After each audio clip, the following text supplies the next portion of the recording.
I'm Morgan, 35 years old, and I've been sitting beside my 12-year-old son Tyler's hospital bed for 72 hours straight.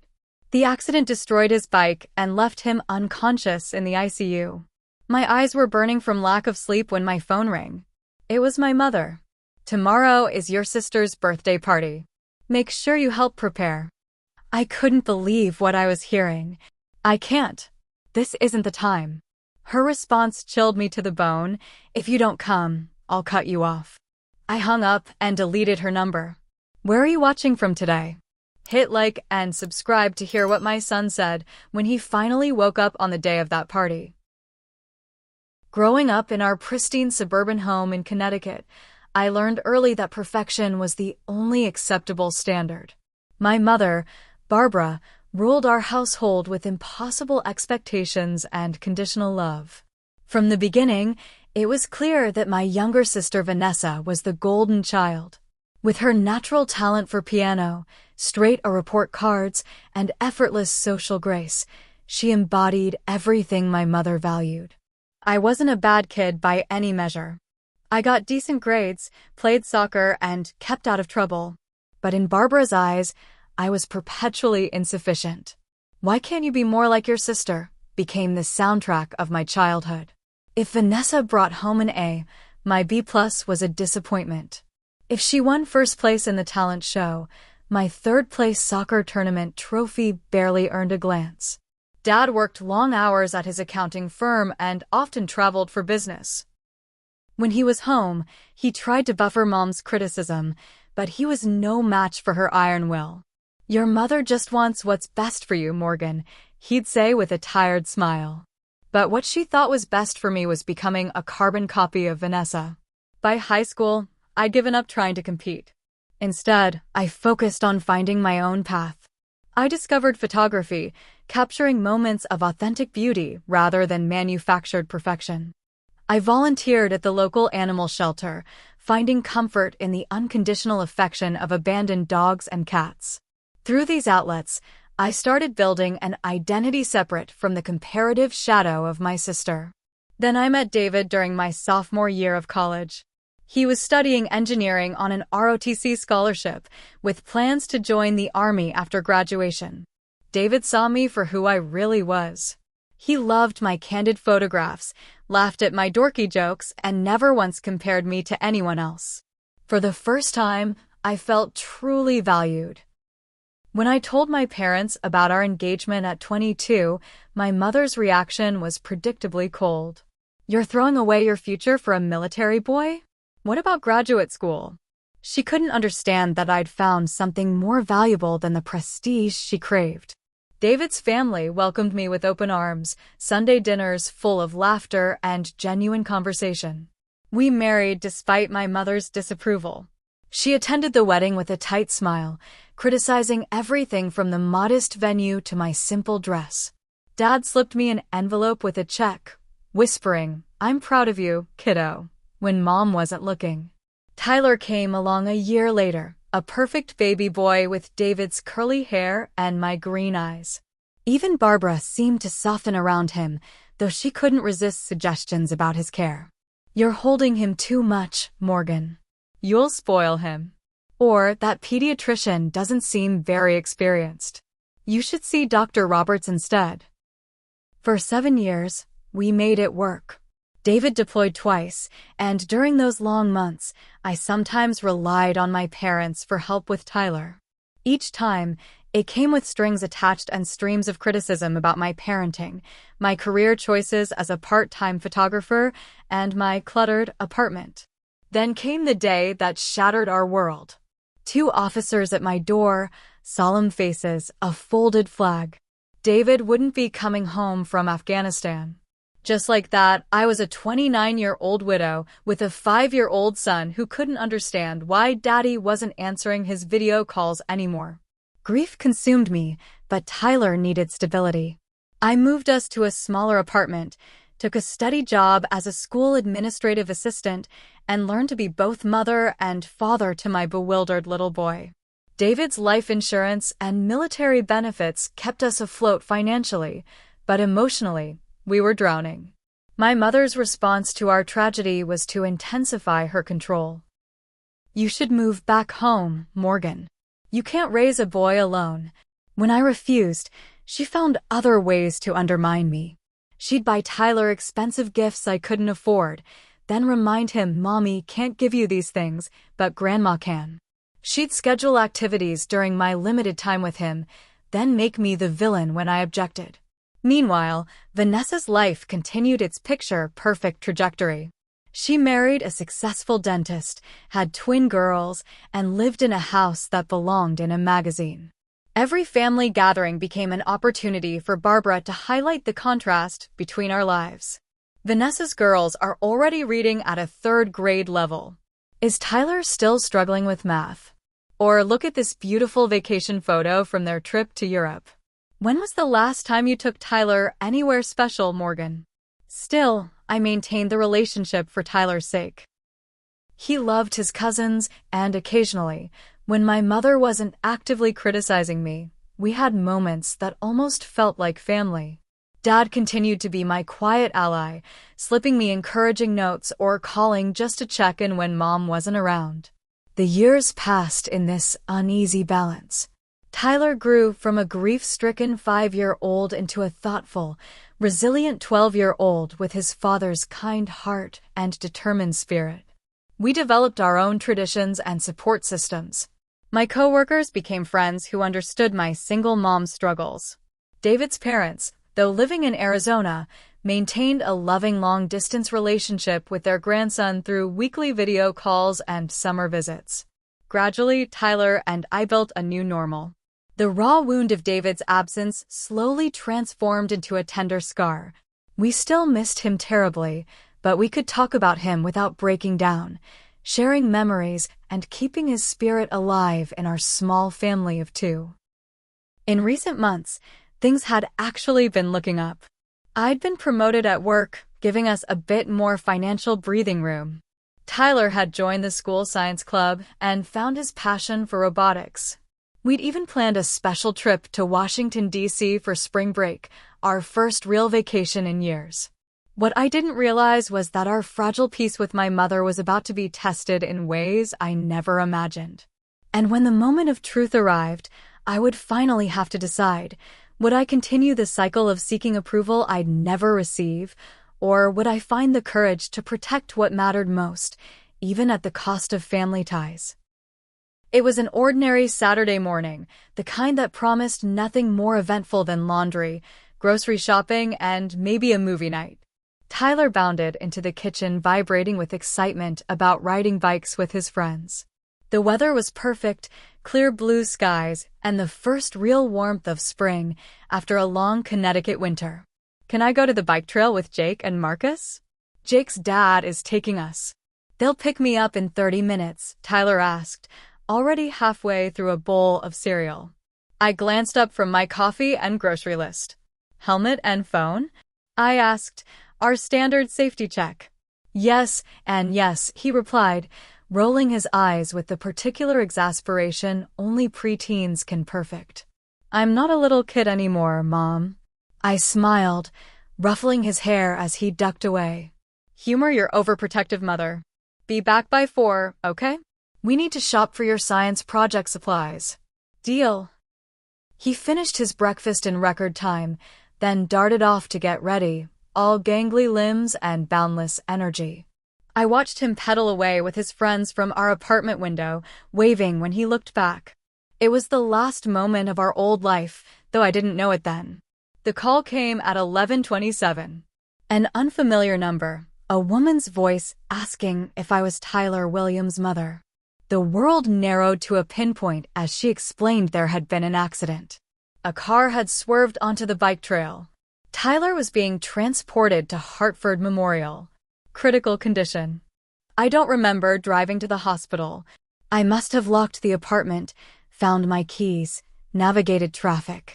But my next clear memory is running through automatic doors into the emergency department, gasping Tyler's name to the receptionist.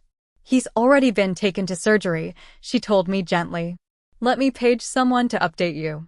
The surgical liaison who met me had kind eyes above her mask. She guided me to a private consultation room and explained in careful terms that seemed to come from very far away.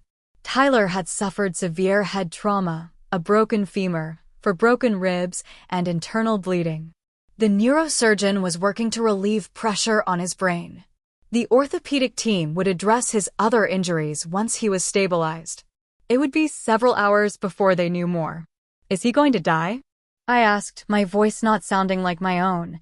She didn't offer false reassurance. "He's very seriously injured. The next 24 hours are critical. But he's young and was healthy before the accident. That's in his favor." She left me with paperwork to fill out, medical history questions swimming before my eyes. I called my father, barely coherent through my tears. He promised to come right away. Then I sat in the surgical waiting room, surrounded by other anxious families, and did the only thing I could do. I waited. Tyler was in surgery for 6 hours. 6 hours of pacing, crying silently, praying to a God I wasn't sure I still believed in after losing David.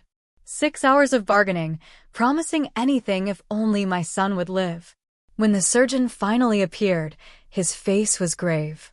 The operation had stopped the bleeding in Tyler's brain, but significant swelling remained.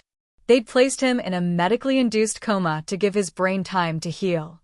He was being transferred to the pediatric intensive care unit. I could see him soon, but I needed to prepare myself.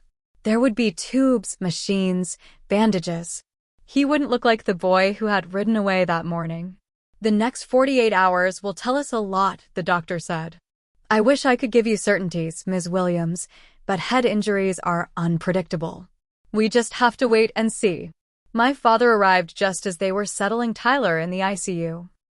He wrapped his arms around me, and I broke down completely, sobbing against his shoulder like I hadn't done since I was a child. "It's okay, Morgan," he whispered. "You're not alone." When we were finally allowed in to see Tyler, the shock nearly brought me to my knees. My vibrant, energetic son lay motionless amid a tangle of tubes and wires. His head was partially shaved and bandaged. A ventilator breathed for him. Monitors beeped steadily, the only indication that he was still with us. His face, what I could see of it, was swollen and bruised beyond recognition. I approached his bedside cautiously, afraid to disturb any of the equipment keeping him alive.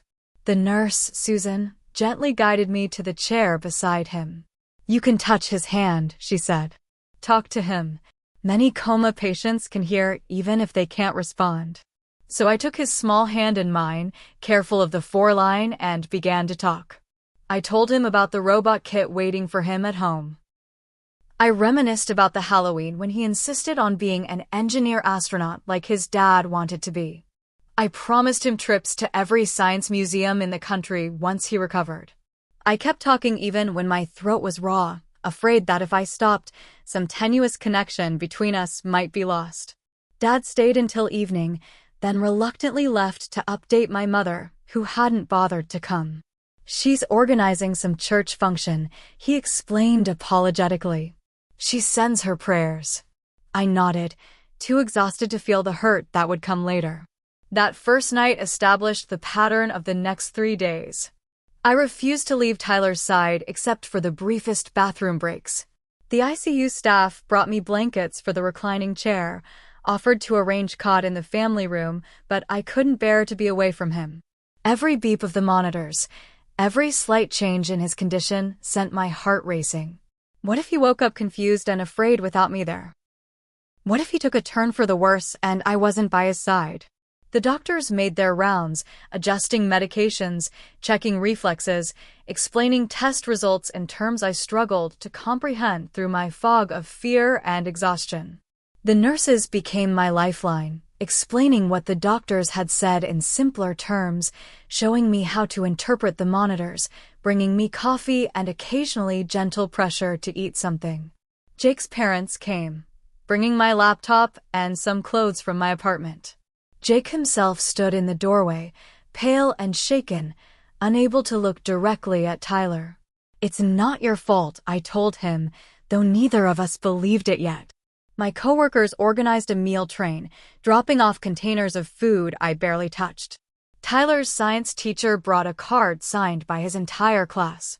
David's parents called from Arizona, offering to fly out immediately. I asked them to wait until we had more news, not wanting them to face the same agonizing uncertainty I was living through. As the second day bled into the third, tiny hopeful signs emerged. Tyler's intracranial pressure readings stabilized. His oxygen levels improved.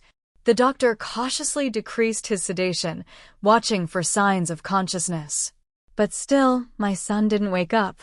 By the third afternoon, 72 hours after the accident, I was operating on pure adrenaline and fear. I hadn't properly slept, had barely eaten, and had cried until it felt like there couldn't possibly be any tears left. Susan, now on her second shift with us, gently suggested I at least go to the family shower room to freshen up. 20 minutes, Morgan, she insisted kindly. I'll stay right with him. If anything changes, anything at all, I'll come get you immediately. I reluctantly agreed, gathering the clean clothes my coworker had brought. It was as I was standing to leave that my phone rang. My mother's name appeared on the screen. After 3 days of silence, she was finally calling. Relief washed over me. Maybe she was coming to help after all. Maybe she'd finally realized the severity of the situation. I had no way of knowing that this call would be the breaking point in a lifetime of broken expectations. I answered the phone with a surge of gratitude, stepping just outside Tyler's room to avoid disturbing him. Mom, thank you for calling. It's been so hard. Morgan. My mother's voice had that crisp, efficient tone she used when delegating tasks. I'm finalizing the arrangements for Vanessa's birthday dinner tomorrow. I need you to come over early to help prepare. Around 2 should work. For a moment, I thought I'd misheard her. Surely she couldn't be talking about a birthday party when her grandson was lying unconscious in intensive care. Mom, I can't leave the hospital. Tyler is still in critical condition. I spoke slowly, thinking perhaps she didn't understand the gravity of the situation. He hasn't woken up yet. I understand that, Morgan, she replied with a hint of impatience. But the doctors and nurses are taking care of him. There's nothing you can do by just sitting there, and this is important to your sister. Vanessa has been planning this dinner for months. The hallway seemed to tilt slightly as the full impact of her words hit me. 3 days of terror and exhaustion had worn my defenses thin, and I couldn't muster my usual placating response. My son might be dying, I said, my voice rising despite my effort to stay calm. Tyler, your grandson. He was hit by a car. He has brain swelling and internal injuries. I'm not leaving him to arrange finger sandwiches for Vanessa. There's no need to be dramatic, my mother sniffed. Tyler is getting the best medical care, and your constant hovering isn't going to change his condition.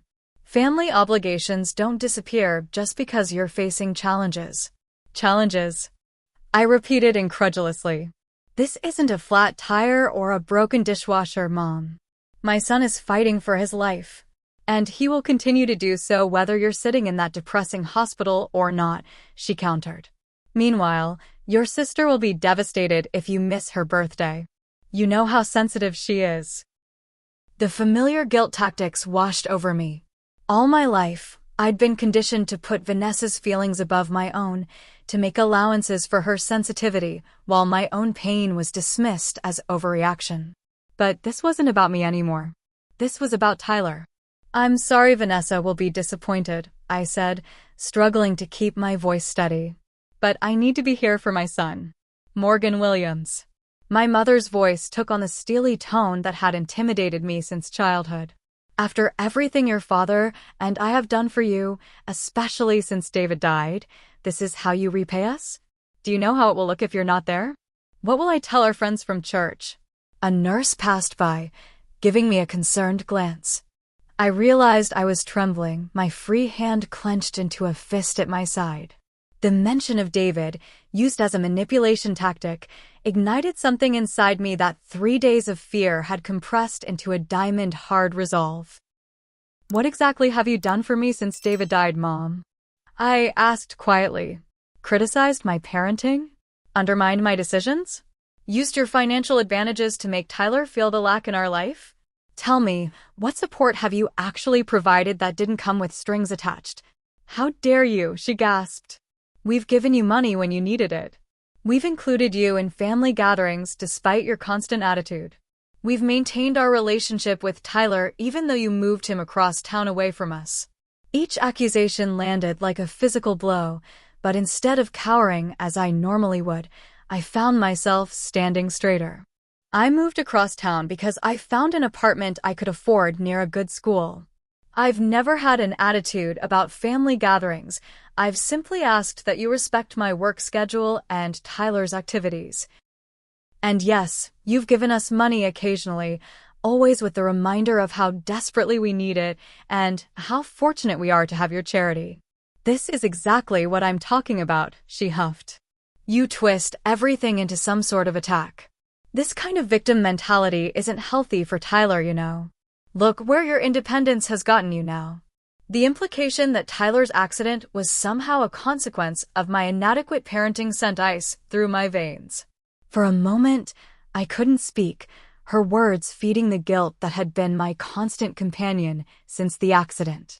If I'd forbidden him from riding on that trail, if I'd insisted on driving him myself, if I'd been a better mother. Morgan, my mother continued, sensing weakness, be reasonable. The party starts at 6. You can spend the morning at the hospital, help with preparations, attend the dinner, and be back before Tyler would even know you were gone. This stubborn streak of yours has always been your downfall. I glanced back through the window of Tyler's room. Susan was adjusting his blanket with motherly care. Beyond her, my son lay still, fighting a battle I couldn't join. The only thing I could do was be there when, if he opened his eyes. No, I said simply. Excuse me. I said no, Mom. I will not leave my son alone in the hospital to attend a birthday party. Not even for Vanessa. Not even for you. Don't take that tone with me, young lady, she snapped. I am still your mother, and you will show me respect. Respect goes both ways, I replied, surprising myself with my calm. And right now, you're showing zero respect for what Tyler and I are going through. I see. Her voice turned cold. Well, let me be very clear, Morgan. If you choose not to fulfill your family obligations tomorrow, there will be consequences. Your father and I have supported you financially for years.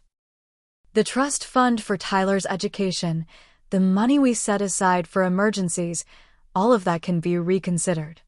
I had expected many responses, but this naked threat stunned me. Are you seriously threatening to cut off your own grandson because I won't attend a birthday party while he's in intensive care?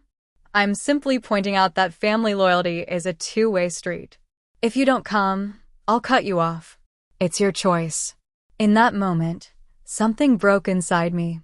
Not my spirit, but the chains of obligation and guilt that had bound me to this toxic relationship for 35 years.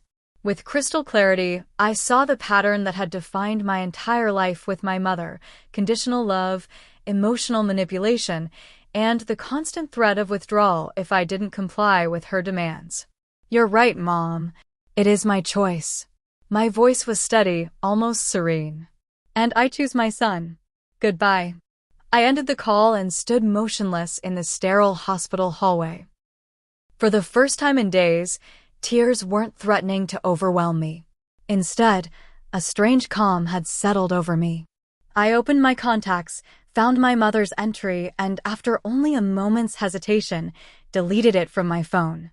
As I re-entered Tyler's room, Susan looked up with concern. Everything okay, hon? No, I said honestly. But I think maybe, someday, it will be.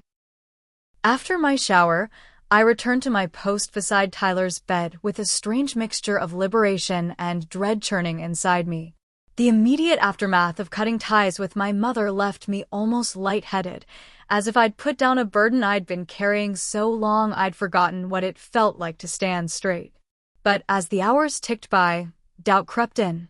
The beeping monitors and hiss of Tyler's ventilator created a rhythmic backdrop to my spiraling thoughts. Had I overreacted? Would my impulsive decision hurt Tyler in the long run?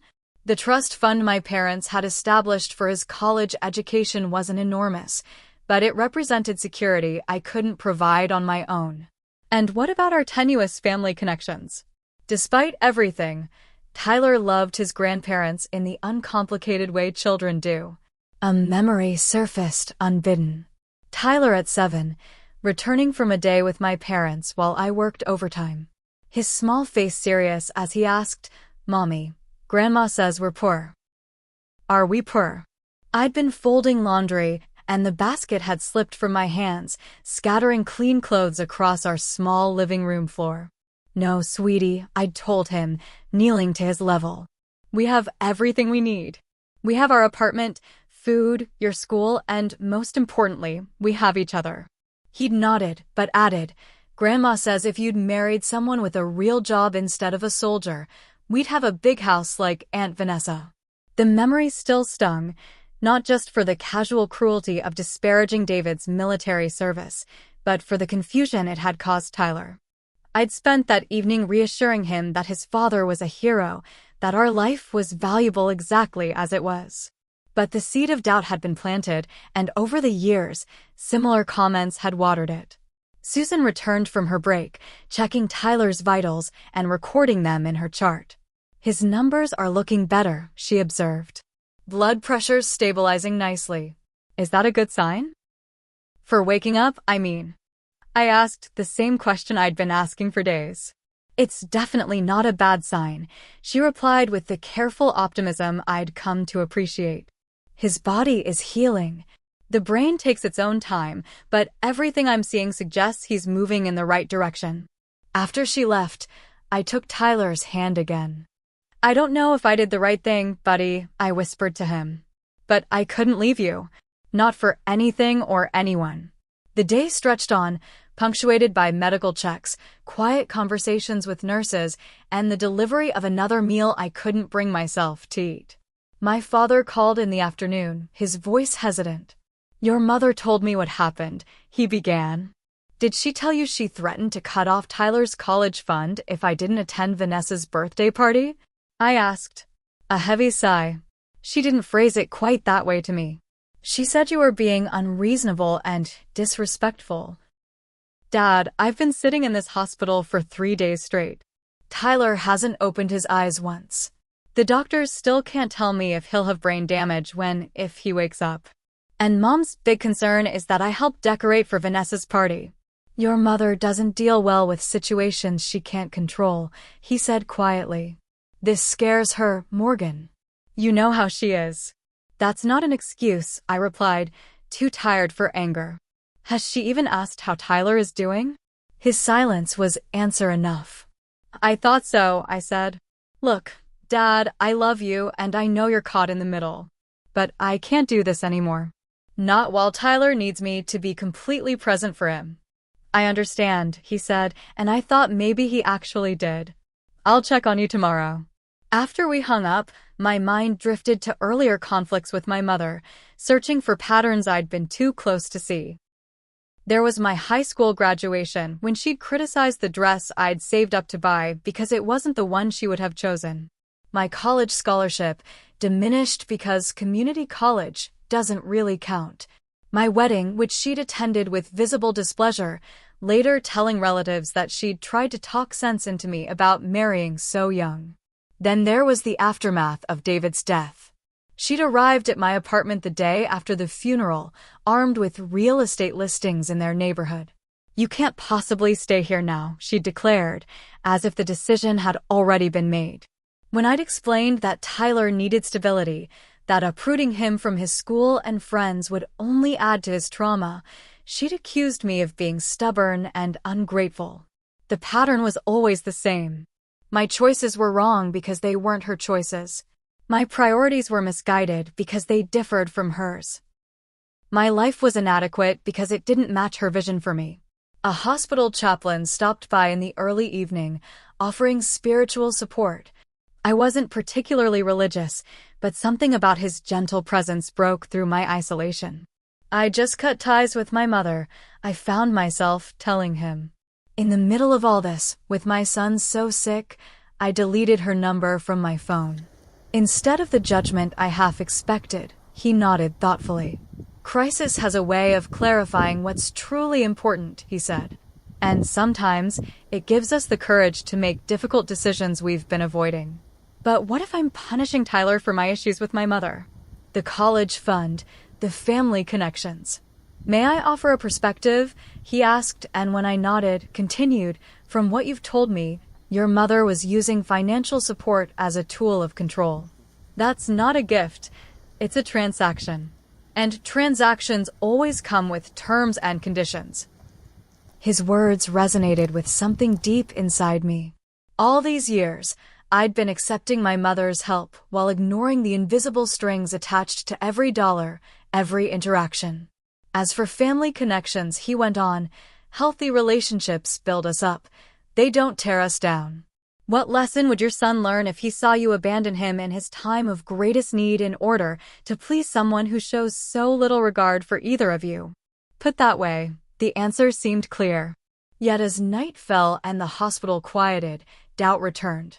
The nurse had convinced me to try sleeping in the family room's proper bed for a few hours while she watched over Tyler.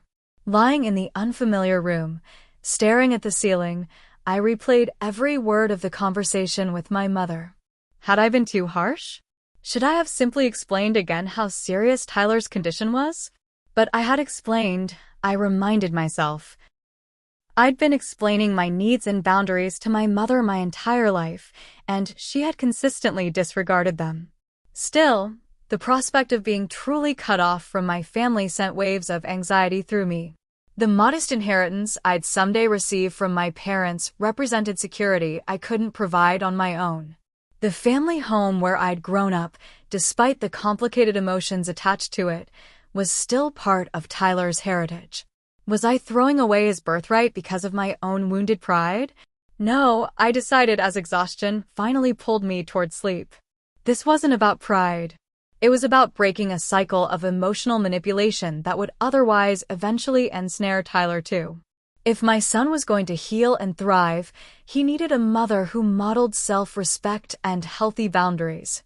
Tomorrow would be Vanessa's birthday, and for the first time in my life, I wouldn't be there arranging flowers, addressing place cards, or deflecting my mother's criticisms.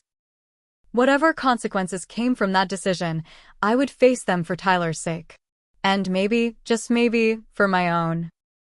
I woke from fitful sleep to the gentle nudge of the day nurse, Kelly. "Morgan," she said softly, "Dr. Patel wants to speak with you about Tyler's latest scans." Instantly alert, I checked my phone. 8:17 in the morning. I'd slept longer than intended. "Is everything okay?" "He's stable," she assured me. "The doctor just wants to update you on the overnight tests." I splashed water on my face, ran a brush through my tangled hair, and hurried back to Tyler's room.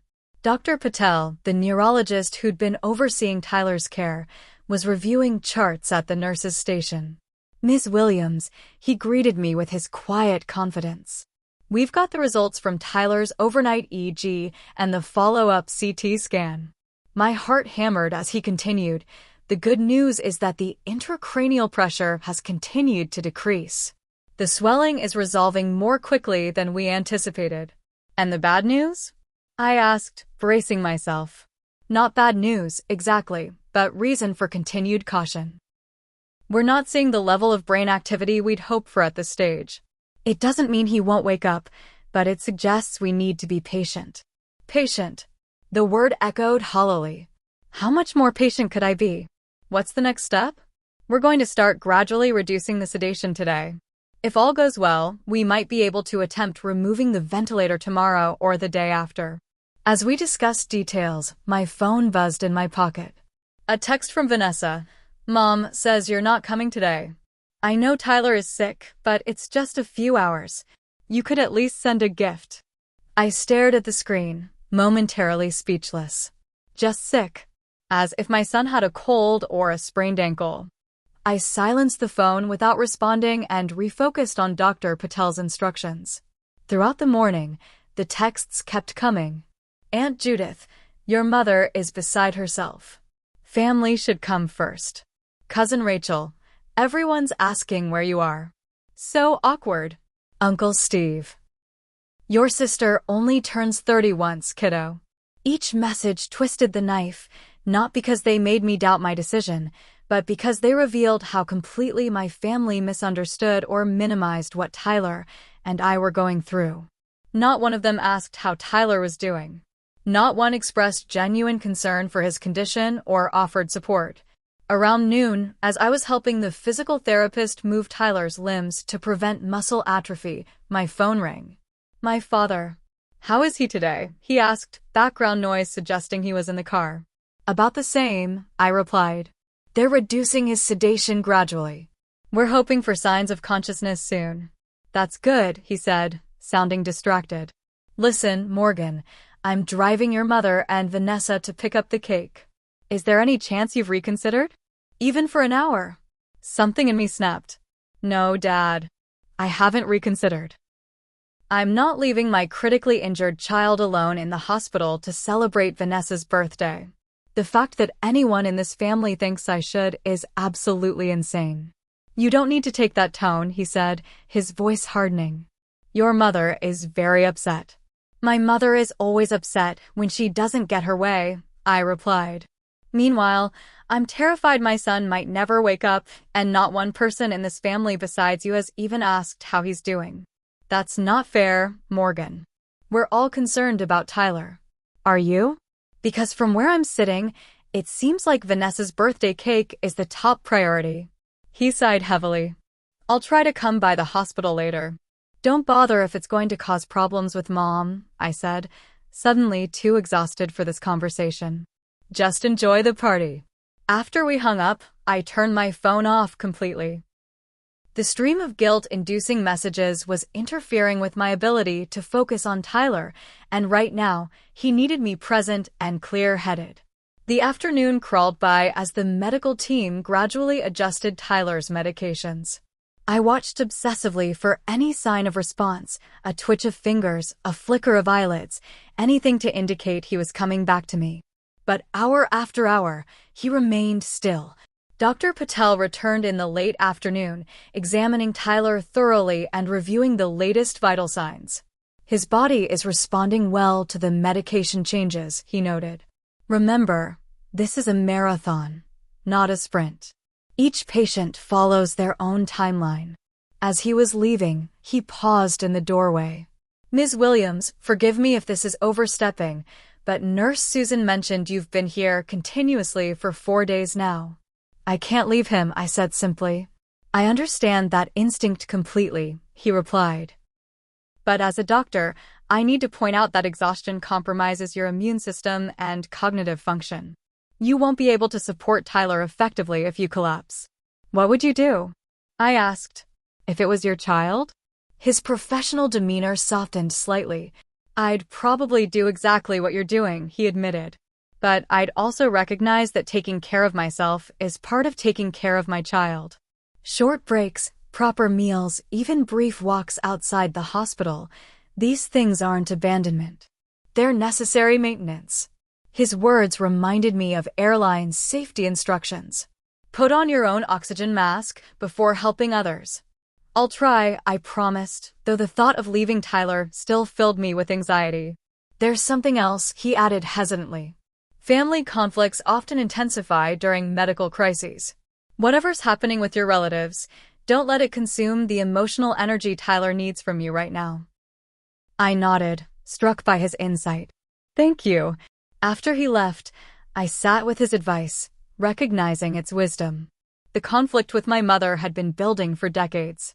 Tyler's accident hadn't created it, merely brought it to a breaking point. And now I needed to set it aside to focus completely on my son's recovery. Just as I was contemplating a quick trip to the cafeteria for real food, my phone, which I'd turned back on, rang again. Vanessa's husband, Richard. Morgan, he began without preamble, this has gone far enough. Your sister is in tears. Your mother is having one of her migraines. You've ruined the entire day.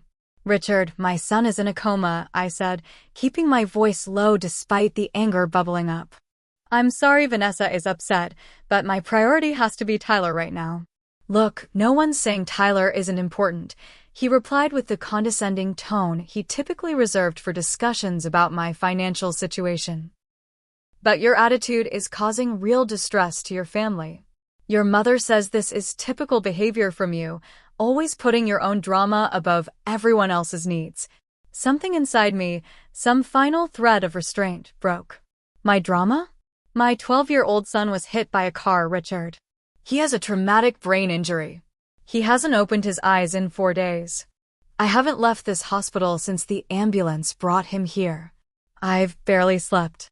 I'm terrified he might die or wake up with permanent damage. And you're calling that drama? That's not what I meant, he backpedaled. Of course Tyler's accident is serious. But you know how important these family gatherings are to Barbara. Surely you could have compromised somehow.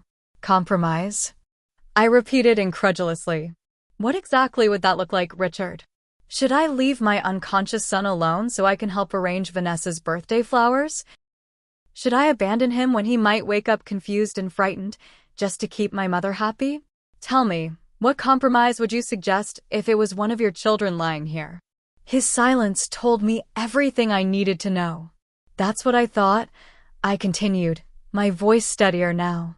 Let me be absolutely clear. I love my sister.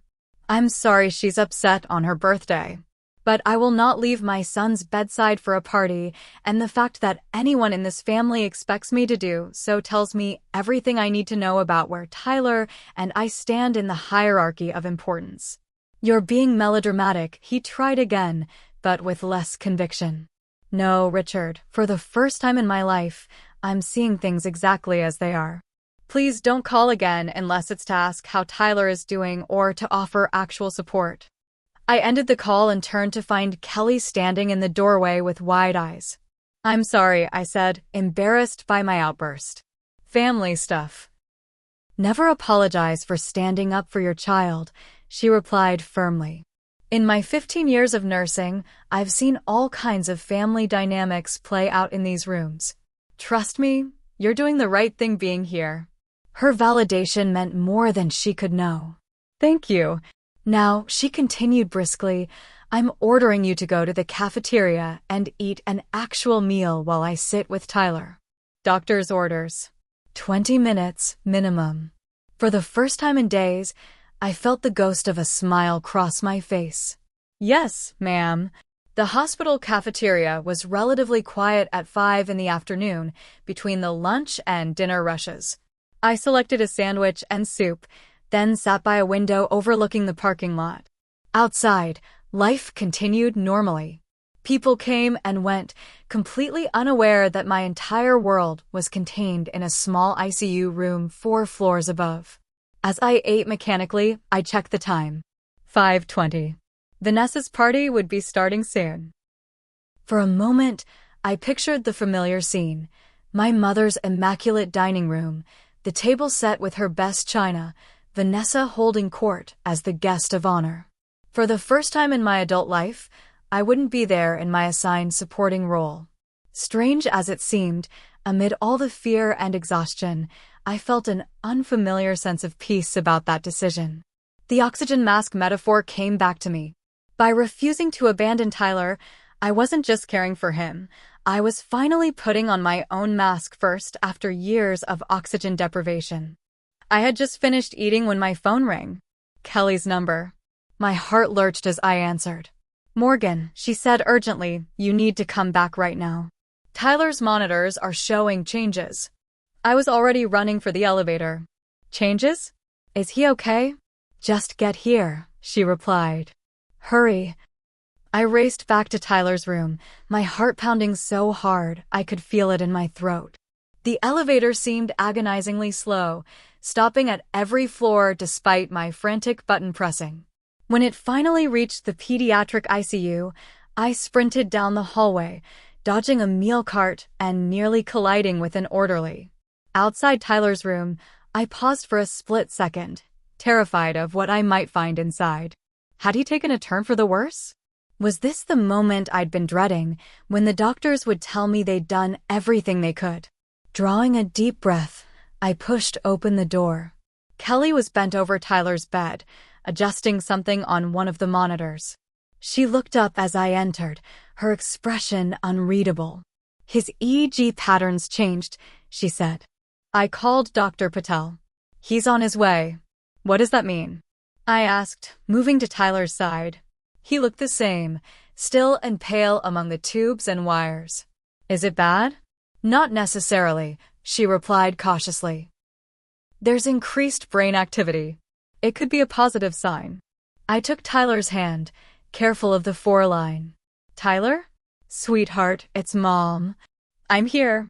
My voice broke slightly. "If you can hear me, try to squeeze my hand." Nothing. Just the steady beep of the heart monitor, the rhythmic whoosh of the ventilator. Dr. Patel arrived minutes later, reviewing the EEG readouts with focused intensity. "This is interesting," he murmured, mostly to himself. He performed a quick neurological exam, checking Tyler's pupil response, testing basic reflexes. "Ms. Williams," he said finally, "there are definite changes in Tyler's brain activity patterns. We're seeing waves consistent with lighter states of unconsciousness." "He's waking up?" I hardly dared to hope. "Let's not get ahead of ourselves," he cautioned. "But this is a positive development. I'm going to order a reduction in his sedation. If he continues to progress, we might see more responsiveness in the coming hours." "Hours?" I repeated, clinging to the word. "Potentially," he nodded. "But I want to emphasize that emerging from a coma isn't like waking up from sleep. It's usually a gradual process with ups and downs. Try to manage your expectations." After he left, I resumed my vigil beside Tyler, talking to him continuously, telling him about the robot kits waiting at home, promising trips to the Science Museum, anything to give him a connection to follow back to consciousness. The light outside faded as evening settled in. Vanessa's party would be in full swing now, I thought absently. The gifts would have been opened, the cake cut. For the first time in my life, I'd chosen my own path instead of the one my mother had prescribed, and despite everything, it felt right. Around 8:30, as Kelly was performing her hourly check of Tyler's vitals, I noticed a slight movement. His fingers twitched against mine. "Did you see that?" I gasped. Kelly immediately checked the monitors. "His heart rate's up slightly," she noted. "Tyler? Can you hear me?" Another twitch, this time accompanied by a slight furrow of his brow. I leaned closer, hardly daring to breathe. "Tyler? Sweetheart, it's Mom. You're in the hospital. You're safe." His eyelids fluttered. Just a quick movement, but unmistakable. "I'll get Dr. Patel," Kelly said, already reaching for the phone. The next 45 minutes passed in a blur of medical personnel, tests, and cautious optimism. Tyler's eyes fluttered several more times. His hand definitely squeezed mine, weakly but purposefully. The ventilator, which had been breathing for him since the accident, registered his attempts to initiate breaths on his own. "These are all excellent signs," Dr. Patel assured me. "He's fighting his way back." By 10 o'clock, the room had quieted again. The night shift nurse, Marcus, had taken over from Kelly, continuing the reduced sedation protocol Dr. Patel had ordered. I sat holding Tyler's hand, afraid to look away for even a moment lest I miss some new sign of awakening. It happened during a moment of perfect stillness. One moment Tyler was motionless, the next his eyes opened. Not a flutter, not a momentary glimpse, but a sustained gaze, unfocused at first, then gradually settling on my face. "Tyler," I whispered, tears immediately spilling down my cheeks. "Can you hear me?" He blinked slowly, confusion evident in his expression. The ventilator tube prevented him from speaking, but his eyes tracked my movement as I leaned closer. "You're in the hospital, sweetheart. There was an accident, but you're going to be okay. I'm right here." His hand tightened weakly around mine. Marcus noticed the change and immediately came to check the monitors. "Well, hello there, young man," he said with a warm smile. "You've been keeping us on our toes." The next several minutes were a flurry of activity as Marcus paged Dr. Patel and performed a quick neurological assessment. Tyler remained awake, his eyes sometimes drifting closed with exhaustion, but reopening when we spoke to him. He seemed to understand simple instructions, squeezing hands on command and tracking movements with his eyes. "Don't try to talk with the tube in," Marcus explained to Tyler. "The doctor will evaluate whether we can remove it soon. Just rest and let your body heal." When Dr. Patel arrived, his face broke into the first genuine smile I'd seen from him. "This is excellent," he said after examining Tyler. "He's showing good neurological responses. If he continues to improve overnight, we can consider extubation tomorrow morning." After the doctor left, I sat beside Tyler, overwhelmed with relief. "Mom, don't cry," Tyler mouthed around the ventilator tube, his eyes concerned despite his own condition. I laughed through my tears, stroking his hair gently. "These are happy tears, buddy. I'm just so glad to see those eyes open." He drifted in and out of consciousness over the next few hours, each awakening slightly longer and more alert than the last. During one lucid period, he mouthed a question I couldn't quite interpret. "Grandma?" Marcus suggested, more experienced at reading lips around ventilator tubes. Tyler nodded slightly, wincing at the movement. "Grandma and Grandpa know you're here," I told him, sidestepping the full truth. "Everyone's been very worried about you." He seemed satisfied with that answer, his eyes drifting closed again. I exchanged a glance with Marcus, who gave me an understanding nod. The full complexity of family dynamics could wait until Tyler was stronger. By morning, Tyler's improvement was remarkable. He was consistently awake for longer periods, responsive to questions, and showing good neurological function. Dr. Patel decided to remove the ventilator, a procedure that left Tyler with a sore throat but finally able to speak in a raspy whisper. Water was his first spoken request, followed by a weak but unmistakable hungry. Small victories that brought fresh tears to my eyes. The doctor cautioned that we still had a long road ahead. Tyler's broken bones would need time to heal, and we wouldn't know if there were any cognitive effects from the brain injury until he was further along in recovery. But for now, the simple fact of his awakening, his recognition, his basic needs, felt like miracles. I was helping Tyler sip water through a straw when the door to his room swung open without a knock. My mother strode in, followed closely by Vanessa. The sight of them froze me in place, the water cup suspended halfway to Tyler's lips. "There you are," my mother said, as if I'd been deliberately hiding. "We've been trying to reach you for hours." I set the cup down carefully, acutely aware of Tyler watching the interaction. "I turned my phone off last night," I said quietly. Tyler woke up. My mother's gaze shifted to her grandson, softening slightly. "Hello, Tyler. You gave us quite a scare." Then, to me in a lower voice, "We need to talk." "Outside." "I'm not leaving him," I stated firmly. "It's okay, Mom," Tyler whispered, his voice still raw from the ventilator. "I'm okay." Reluctantly, I stepped just outside the door with my mother and sister, positioning myself so I could still see Tyler through the window. "Your behavior yesterday was completely unacceptable," my mother began without preamble. "Vanessa's birthday was ruined. Everyone was asking where you were." "My son was in a coma," I replied, keeping my voice level with effort. "And now he's awake," she countered. So, all that drama about not being able to leave his side was clearly excessive. "You could have attended the party for an hour." The casual dismissal of Tyler's critical condition and my vigil beside him left me momentarily speechless. Vanessa stepped into the breach, her expression a practiced blend of concern and reproach. "We understand you were worried, Morgan, but family obligations don't just disappear because of a crisis. We rescheduled the photographer because you weren't there for the family portrait." "A photographer?" I repeated slowly, the absurdity of their priorities suddenly crystal clear. "My son nearly died, and you're upset about a photo opportunity." "Don't be so melodramatic," my mother scoffed. The doctors were taking care of him. Your presence wasn't medically necessary. Something inside me shifted, like tectonic plates finding a new arrangement. The old familiar guilt and need for approval were still there, but they'd been displaced by something stronger, the fierce, protective love of a mother who had nearly lost her child.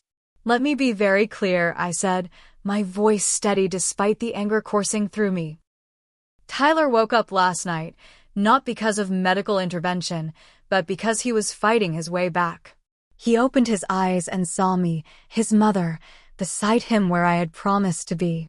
Not at a birthday party, not posing for photos, but right where he needed me. Morgan Williams, don't you take that tone with me, my mother warned, drawing herself up to her full height.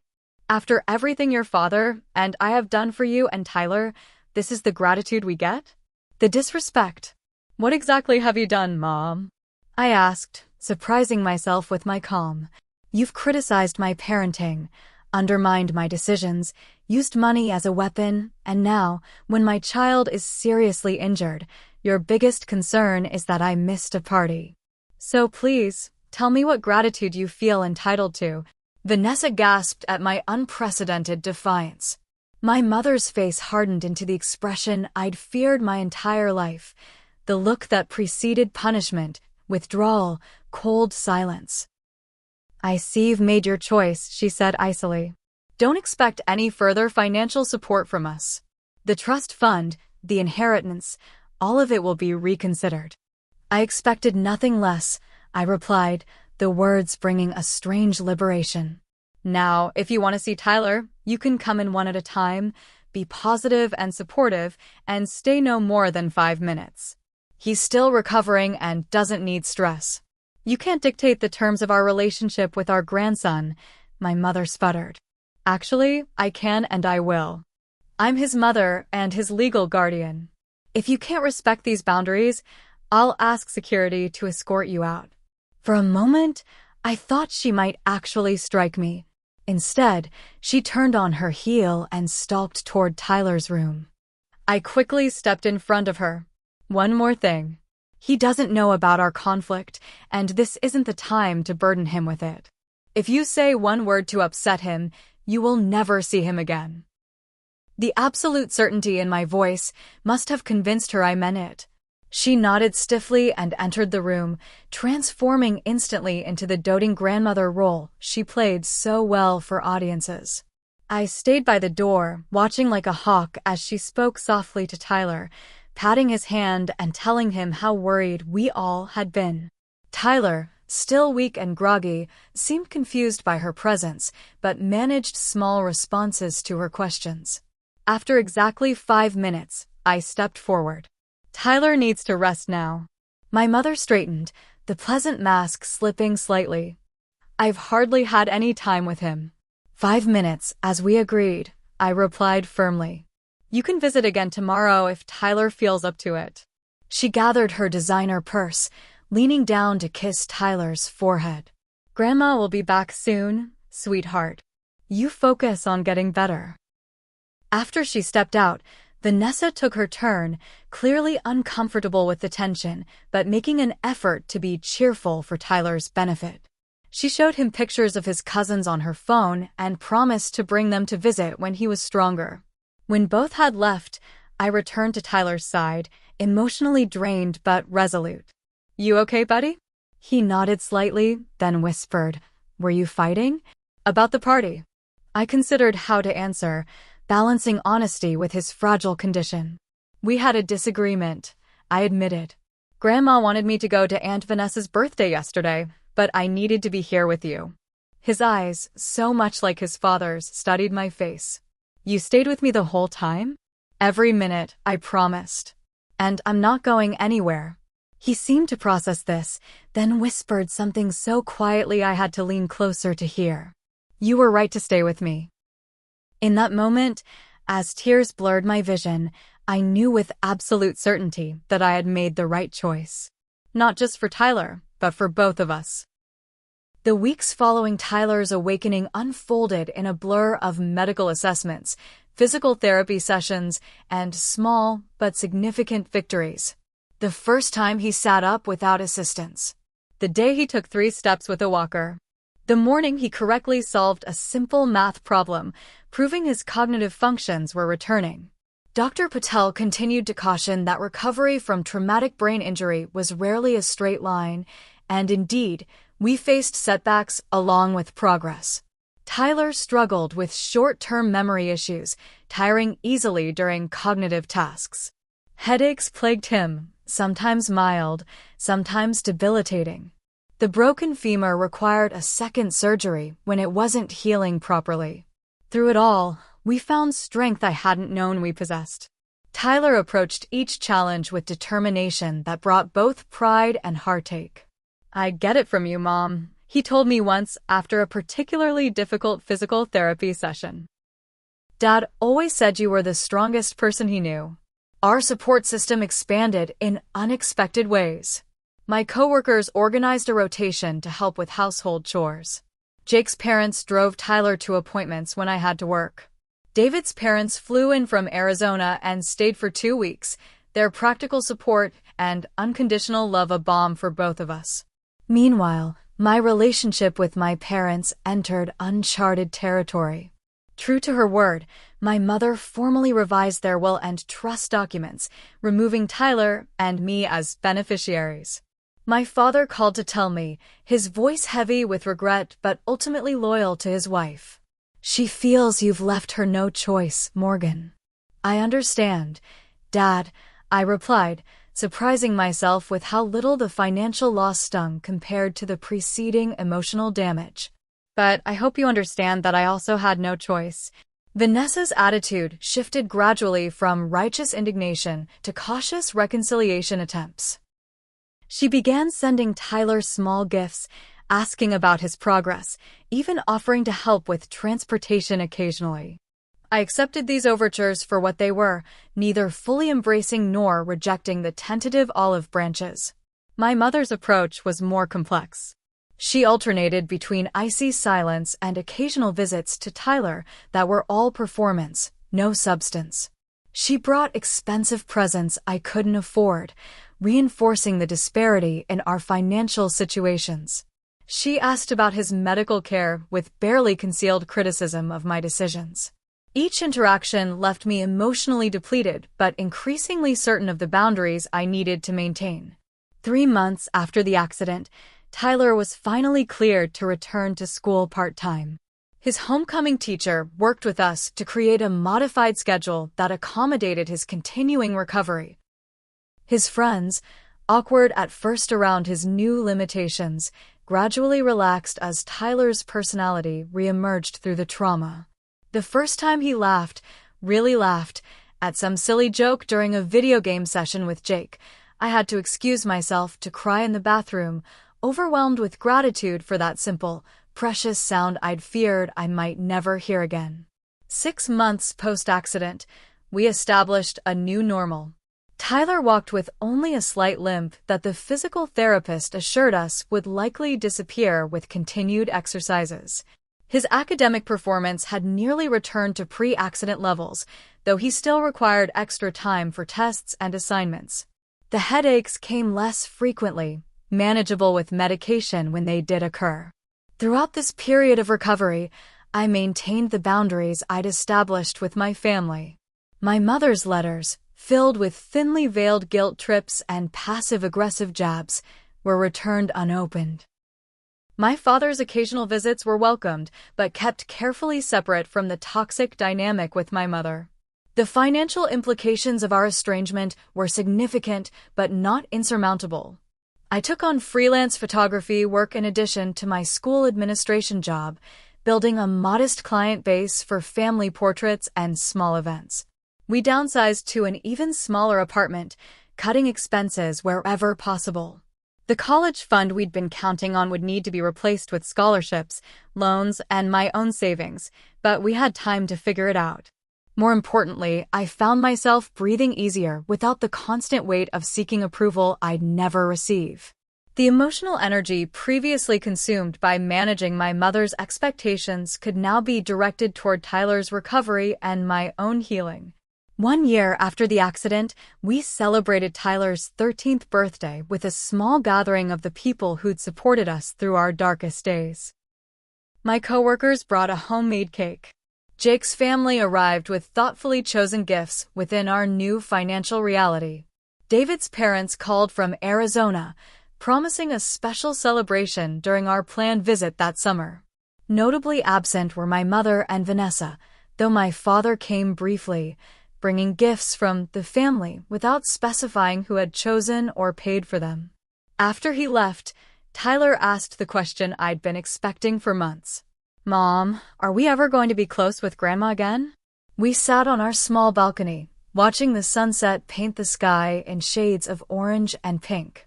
I considered how to answer, balancing honesty with age-appropriate explanation. "I don't know, buddy," I said finally. "Sometimes relationships become unhealthy, even with people we love. Grandma and I have very different ideas about how family should treat each other." He nodded thoughtfully. "She always made you sad, even before my accident." This simple observation startled me. Children notice so much more than we give them credit for. Yes, she did. But I kept trying because I thought that's what families were supposed to do. "But not anymore," he prompted. "I've learned that real family supports you without conditions," I explained. "They show up when you need them most. They respect your choices even when they disagree.